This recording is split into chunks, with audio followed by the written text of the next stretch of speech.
रात्रभर तुफान पाऊस पडला आणि अख्खच्या अख्खं माळीण गाव गाडलं गेलं। एकाच कुटुंबामधले अनेक जण अनेक कुटुंबांनी एकाच दिवशी गमावले। या सगळ्यानंतर सरकारने त्यांचं स्थलांतर तर केलं, पण पत्र्याच्या खोपटामधलं जगणं त्यांना या आठवणी विसरू देत नव्हतं। सगळेच जण अर्थातच वाट पाहत होते ते आपल्या हक्काच्या घरामध्ये जाण्याची। सरकारने बसवलेल्या नव्या माळींच्या माध्यमातून त्यांच्या आयुष्यात आता एक नवीन सूर्य उगवतोय। कसं असणार आहे हे नवीन माळीण गाव, पाहूयात महाराष्ट्र वनच्या या खास कार्यक्रमात। डोंगरकडा कोसळून अख्खं माळीण गाव होत्याचं नव्हतं झालं।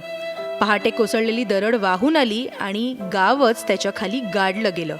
2014 मध्ये नाहीसं झालेलं हे माळीण गाव आता पुन्हा उभं राहतंय। सरकारतर्फे बांधण्यात आलेल्या नव्या घरांमध्ये 3 वर्षांनंतर का होईना पण आता लोकांना राहायला मिळणार आहे। 30 जुलै 2014ला डोंगराच्या पायथ्याशी वसलेलं माळीण सलग झालेल्या जोरदार पावसामुळे गाडलं गेलं। पहाटे साखर झोपेमध्ये असलेले अनेक जण या ढिगाऱ्याखाली काढले गेले। घराबाहेर असणारे आणि लवकर सापडलेले अगदी काही जण या सगळ्यातून वाचले।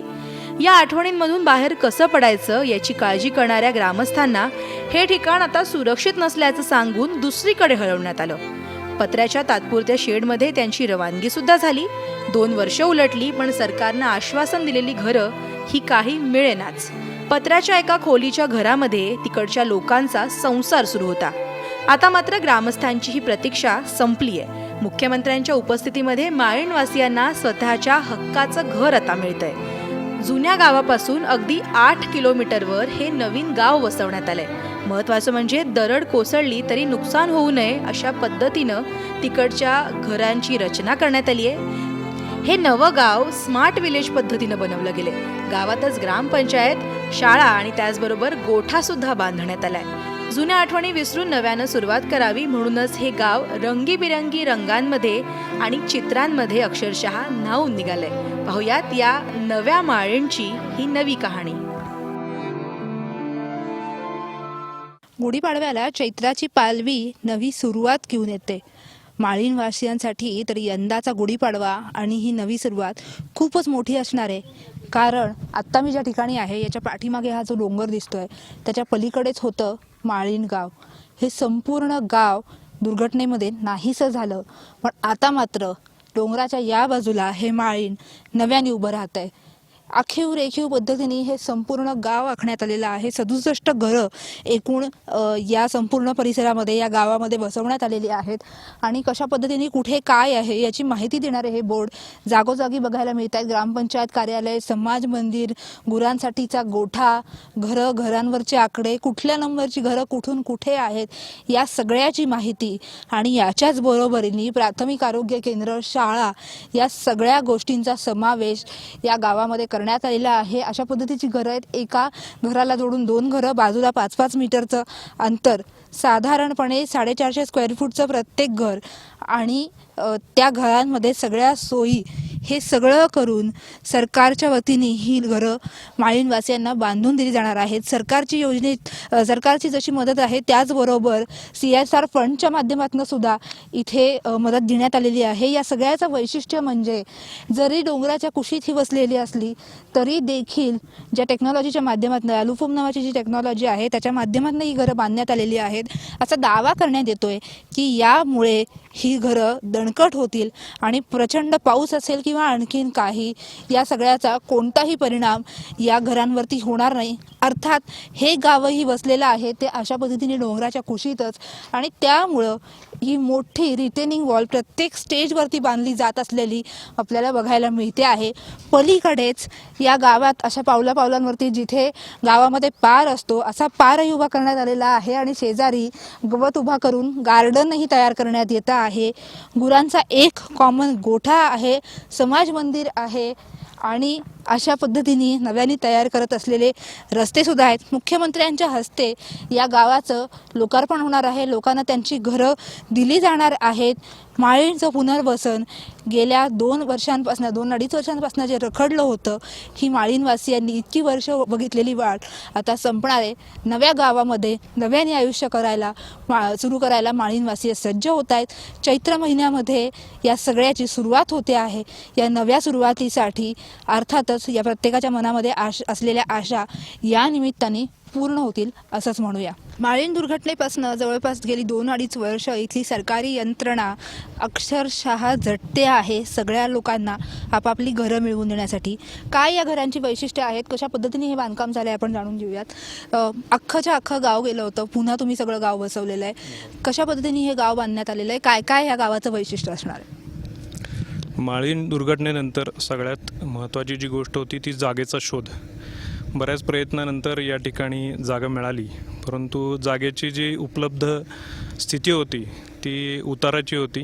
त्यामुळं बऱ्याच ठिकाणी रिटेनिंग वॉल्स, घराची सुरक्षिततेची जास्तीत जास्त काळजी घ्यावी आणि पुन्हा या माळीणवासियांना अशा कुठल्याही आपत्तीला सामोरं जावं लागू नये या दृष्टीनं प्रशासनानं सर्वात जास्तीत जास्त कष्ट घेतले.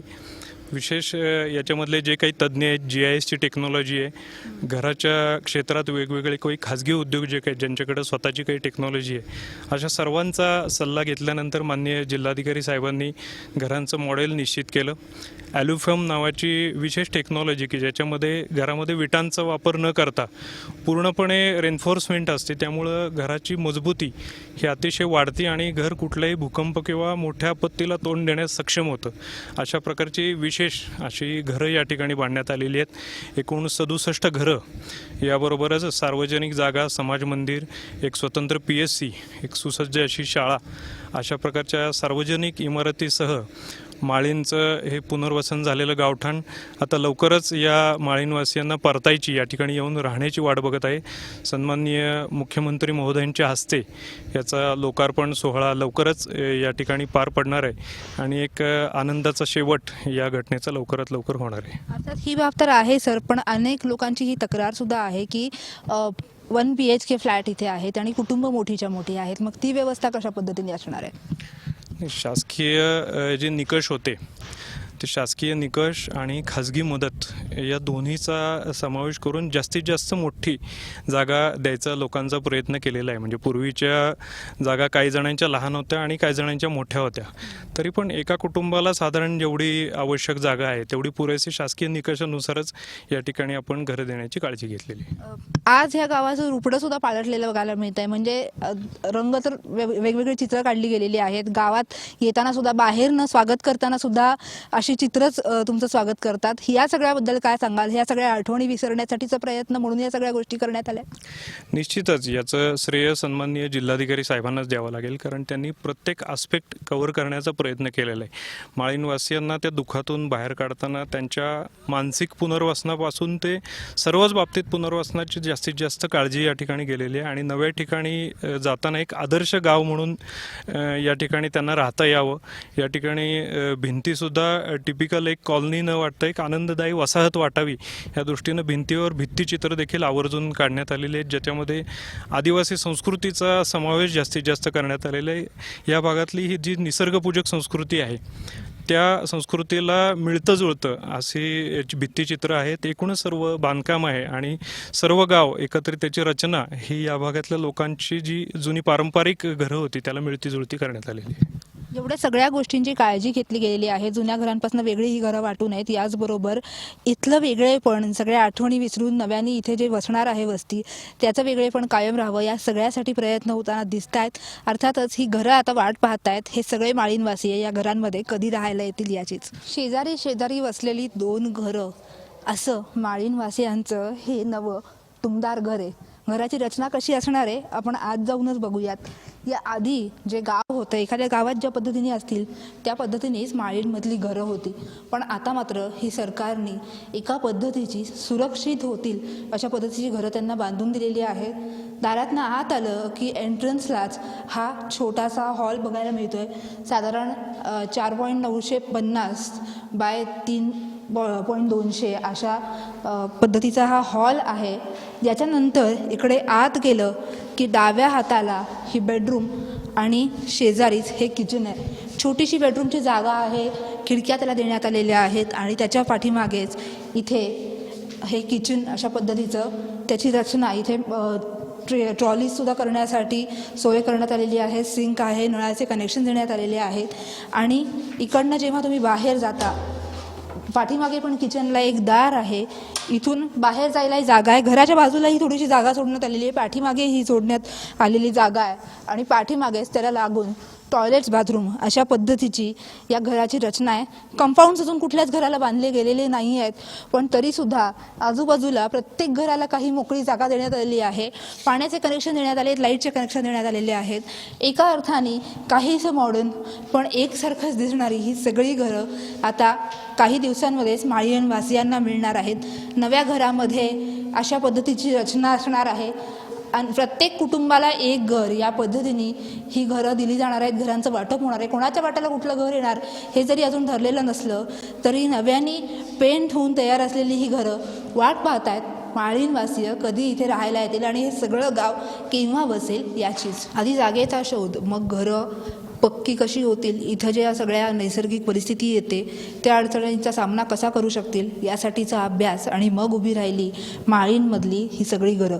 काय या घरांची वैशिष्ट्ये आहेत आपण जाणून घेऊयात. कशा पद्धतीने हे बांधकाम करण्यात आलं आहे आणि मुळात या जागेचा शोध, निश्चिती आणि नंतर बांधकाम या सगळ्याला भरपूर काळ गेला आहे. किती काळ लागला होता या सगळ्याला?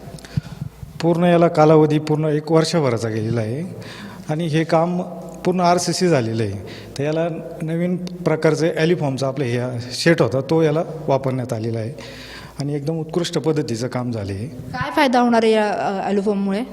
ॲलिफॉर्ममुळे कमी वेळेमध्ये जास्त काम झालं आणि कामाची क्वालिटी पण एकदम चांगल्या पद्धतीची आहे. काय वैशिष्ट्य असणार आहे त्या घरांची? तुम्ही म्हणता की इथल्या नैसर्गिक सगळी जी परिस्थिती आहे त्याचाही सामना घरं करू शकणार आहे. ह्या घराला पूर्ण RCC असल्यामुळे याला काही कोणता धोका नाही आहे. इकडे पाऊस जास्त असतो, जास्त प्रमाणात असतो, त्याप्रमाणे त्याचा विचार करून हे पूर्ण काम केलेलं आहे. अर्थातच या सगळ्या गोष्टींचा विचार करण्यात आलेला आहे आणि त्यानुसार बांधकाम कसं करायचं याचं नियोजन करण्यात आलेलं आहे असं हे सांगतायत. पाऊस भरपूर होतो. 4 महिने जवळपास बांधकामसुद्धा थांबवावं लागलेलं होतं, पावसाळा सुरू होता तोपर्यंत. पण आता मात्र ही घरं सज्ज झालेली आहेत. लवकर बांधकाम करण्याच्या दृष्टिकोनातनं टेक्नॉलॉजीचा वापरही त्यांनी तशा पद्धतीने केलेला आहे. घरं सज्ज झालेली आहेत. आता ही लोकार्पण सोहळा कधी होतोय याचीच वाट पाहिली जाते. नव्या माळीण गावाचं बांधकाम सुरू आहे. इथे बरीचशी कामं पूर्ण झाली आहेत. काही डागडुजी करायची शेवटची कामं बाकी आहेत. नेमकं आपलं गाव, नवं गाव दिसणार आहे कसं हे बघण्यासाठी माळीणचे ग्रामस्थ इथे दाखल होत आहेत. असेच एक कुटुंबीय आपल्याबरोबर आहेत. तुम्हाला घर हे देणारे सांगितलंय? हो सांगितलं. या सगळ्या दुर्घटनेनंतर हे सगळं गाव बसवण्यात आलंय. कसं वाटतंय हे नवीन गाव? आवडलं का तुम्हाला? हो आवडलं. काका काय सांगाल, तुम्हाला किती घरं मिळालेली आहेत आणि कसं वाटतंय हे सगळं नवीन गाव इतकं आखीव रेखीव बांधलेलं आहे? नवीन गाव शासनाने अत्यंत चांगल्या प्रकारे बांधलेले, सर्व मूलभूत सुविधा या गावामध्ये उपलब्ध केलेल्या आहेत. घरं पण नवीन टेक्नॉलॉजीने बांधलेले आहेत आणि शाळा आहे, ग्रामपंचायत आहे, समाज मंदिर आहे, जनावरांसाठी गोठा आहे, रस्ते आहेत, रस्त्यांच्या कडेला झाडं पण लावलेली आहेत. म्हणजे खऱ्या अर्थानं जे स्मार्ट व्हिलेज आपण म्हणतो अशा प्रकारचं एक स्मार्ट व्हिलेज शासनानं अत्यंत परिश्रम घेऊन हे गाव या ठिकाणी बसवण्याचा प्रयत्न केलेला आहे. जमीन जर 2-3 महिन्यामध्ये उपलब्ध झाली असती तर कदाचित या गावचं पुनर्वसन 1 वर्षापूर्वीच झालं असतं. भयंकर ही सगळी दुर्घटना होती. इतकी लोक एकाच वेळेला अख्ख्या गावांनी गमावली. आज सगळे नव्याने आयुष्य सुरू करत आहेत. कसं पाहताय? नवीन गाव येत आहे, नवीन गाव बसतंय, नवीन घरं मिळत आहेत. या सगळ्याचा विसर पडून पुन्हा नवीन आयुष्याची सुरुवात.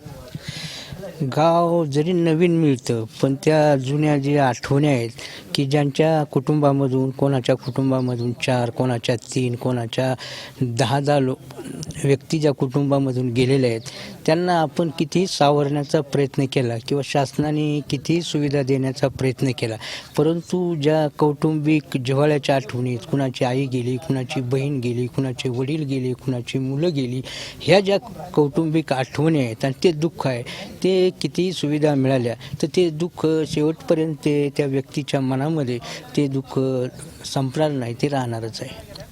जागा परत येईल, जमीन परत येईल, घरं परत मिळतील, नवीन मिळतील, पण आठवणी विसरता येणार नाहीत, गेलेली माणसं परत येणार नाहीत. हे सगळं खरं आहे. हे सगळं जरी असलं तरी नवीन घरं, नवीन गाव हे बघूनही इथली लोक खुश झालेली आहेत. ही घरं केव्हा मिळत आहेत आणि या घरांमध्ये राहायला केव्हा यायला मिळतं आहे, या सगळ्या गेलेल्या लोकांच्या आठवणी जागवत या सगळ्या ठिकाणी आपलं आयुष्य नव्याने सुरू करण्याची वाट माळीणवासीय पाहतात. माळीण गावामधली घरं तर पुन्हा बसवण्यात आलीच आहेत, पण इथे या मुलांना शिक्षण घेण्यासाठी इथनं कुठेही लांब वाड्यां वस्त्यांवरती जावं लागू नये यासाठी या गावामध्येच शाळाही तयार करण्यात आली आहे. माळीणची दुर्घटना ज्या वेळेला झाली त्यावेळेला या सगळ्या दुर्घटनेतनं वाचली होती ती फक्त इथली शाळा आणि शाळेच्या पाठीमागे असणारी घरं. त्या शाळेवरती आज अनेक लोकांच्या या सगळ्या आठवणी या शाळेमध्ये गेल्या की जाग्या होत होत्या आणि त्याच पुसून टाकण्याचा प्रयत्न कुठेतरी या नव्या शाळेच्या माध्यमातून गेलेला बघायला मिळतोय. शाळा टिपिकल जशी जिल्हा परिषदेची शाळा असते तशा पद्धतीने तयार केली गेली असली तरी इथले रंग चित्र हे पाहिलं की शाळेमध्ये येणं सुद्धा आनंददायी होईल असंच वातावरण केलेलं इकडे बघायला मिळतं आहे. शिरूरचे जे सकट दाम्पत्य आहे त्यांनी इतर काही शिक्षकांच्या मदतीने ही सगळी शाळा त्याचं हे रूप पालटून टाकलेलं आहे. हल्लीला मुलांना जी सगळी कार्टून्स आवडतात, टॉम अँड जेरीपासनं चिंटूपासनं ते छोटा भीम, डोरेमॉन यांच्यापर्यंत ती सगळी कार्टून्स इथल्या शाळेवरती त्यांनी पेंट केलेली आहेत, वेगवेगळे रंग रंगवण्यात आलेले आहेत आणि त्याचबरोबर ज्या पद्धतीने सर्व शिक्षा अभियानमध्ये त्याच्या माध्यमातून जी टिपिकल त्याची बोधचिन्ह असतील, इतर चिन्ह असतील ती काढली जातात, ती सुद्धा इथे काढलेली बघायला मिळतात.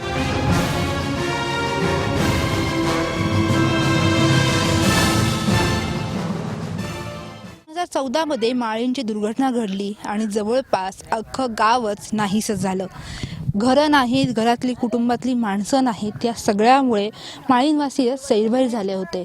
त्या सगळ्यांची रवानगी आणि दिलासा देण्यासाठी सरकारने त्यांना या पत्र्याच्या शेडमध्ये तात्पुरता निवारा उपलब्ध करून दिला. आता माळीण हे गाव, डोंगराच्या कुशीत बसलेलं हे गाव इथे बसलंय. पत्र्याच्या या अशाच शेड आहेत, तिन्ही बाजूला इथे बघायला मिळतात. तशा खालच्या बाजूलाही 5-6 घरं असणाऱ्या शेड आहेत आणि या सगळ्या शेडमध्येच जे कोणी वाचले, जे कोणी राहिले त्या सगळ्यांचे संसार थाटलेले बघायला मिळतात. एक एक खोल्यांचा हा संसार, पण याच ठिकाणी येऊन हे सगळेजण आपल्या नव्या आयुष्याची सुरुवात करतात. अनेक अडचणींचा सामना गेल्या अनेक काळामध्ये या सगळ्यांना करावा लागलेला आहे, पण आता मात्र इथून पलीकडे असणाऱ्या एका नव्या गावामध्ये, नव्या माळीणमध्ये या सगळ्यांचं पुनर्वसन होणार आहे, स्थलांतर होणार आहे. पत्र्याच्या शेडमधली ही लोकं आपल्या परमनंट घरांमध्ये जाणार असली तरीसुद्धा जुनं माळीण, जुनी घरं या सगळ्या आठवणी काही पुसून टाकता आलेल्या नाहीत. आठवणी जरी या गेल्या नसल्या तरी नव्या आयुष्याची सुरुवात करण्यासाठी, नवीन घरामध्ये जाण्यासाठी, नवीन वर्षाचं स्वागत करतानाच या पत्र्याच्या शेडमधले संसार हलवण्यासाठी हे सगळेच जण सज्ज झाले. एका खोलीची ही पत्र्याची शेड हेच माळीणवासियांसाठी गेल्या 2 वर्षांहूनही अधिक काळ असलेलं घर आहे. पावसाळा, उन्हाळा, थंडी सगळं याच शेडमध्ये. या एका खोलीतच कोपऱ्यात काही जणांनी बाथरूम बांधले, तिथंच समोर स्वयंपाकघर आहे. एका बाजूला बेड, कॉट टाकून बेडही तयार करण्यात आलेले आहेत आणि हा सगळा संसार कुटुंबातली जेवढी माणसं आहेत त्या सगळ्यांसहित या एका घरातच प्रत्येकाने थाटलेला बघायला मिळतोय. आत्ता उन्हाळ्याच्या दिवसांमध्ये तर इथे या पत्र्याच्या शेडमध्ये काही काळ उभं राहणं सुद्धा कठीण, पण याच शेडमध्ये राहायची वेळ त्यांच्यावरती आलेली आहे. आणि आता नवीन घर मिळणार असल्यामुळे, सिमेंटचं घर आहे त्यामुळे कदाचित यापासून तरी दिलासा मिळेल अशी आशा त्यांना वाटते. मावशी, कशी काढली तुम्ही 2 वर्ष या घरांमध्ये? अशीच गाय आता काय करायचं बाय, हे असं गरम मारणाचं काय करायचं, अशीच काय. गरम व्हायचं, थंडी, पाऊस सगळं हा सगळं त्रास. त्रास हे असं, मग हातपाय दुखतात. हे आधी किती खोल्यांचं घर होतं तुमचं वर? वरती ना आहे आमचं घर, अजून मोठं घर आहे, 4 याचे 4 खोल्यांचं घर. हा. त्यानंतर तुम्हाला आता दुर्घटनेनंतर एका खोलीत राहायला लागलं. हा. किती जण तुमच्या घरात?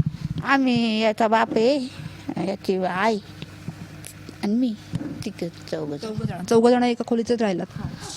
माळीणमधल्या या शेडमध्ये आलं की प्रत्येकाच्या मनात हाच प्रश्न आहे, नवीन घर मिळणार आहे पण ते पुरणार कसं. असेच एक बाबा आपल्या बरोबर आहेत.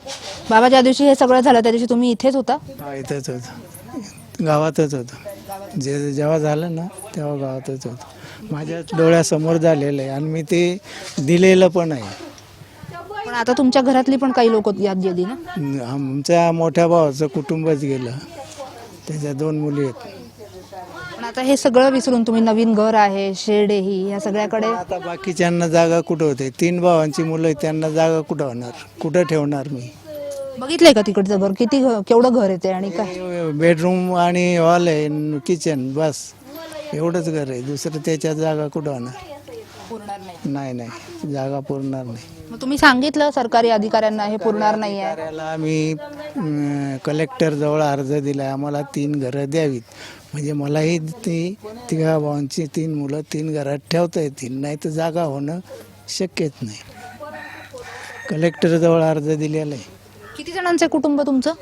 3 भावांचं. 3 भाव. हां, 3 भाऊ, त्यांची पोरं.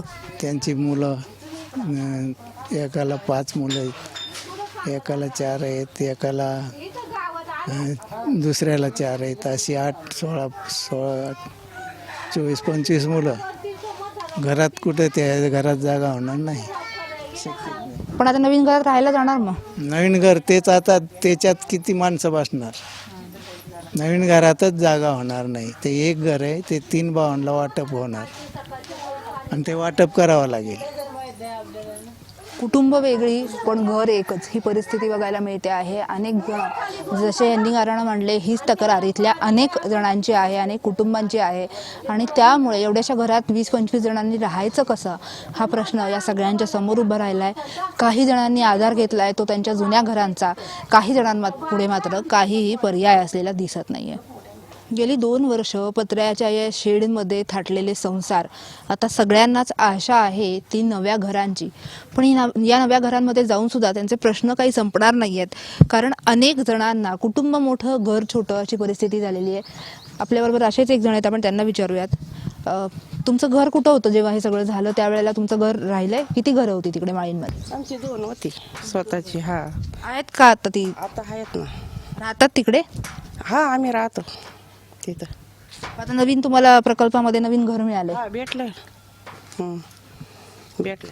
पण ते पुरेच आहे का तुम्हाला? म्हणजे घरातली लोक आणि सगळं बघितलं तर तेवढं पुरणार आहे तुम्हाला घर? एवढी जास्ती माणसं आहेत तुमच्या घरात म्हणजे? नाही पुरणार, पण मग आता काय करायचं? आम्ही आहे आता इकडं त्या जुन्या गावठाण्यामध्ये राहतो.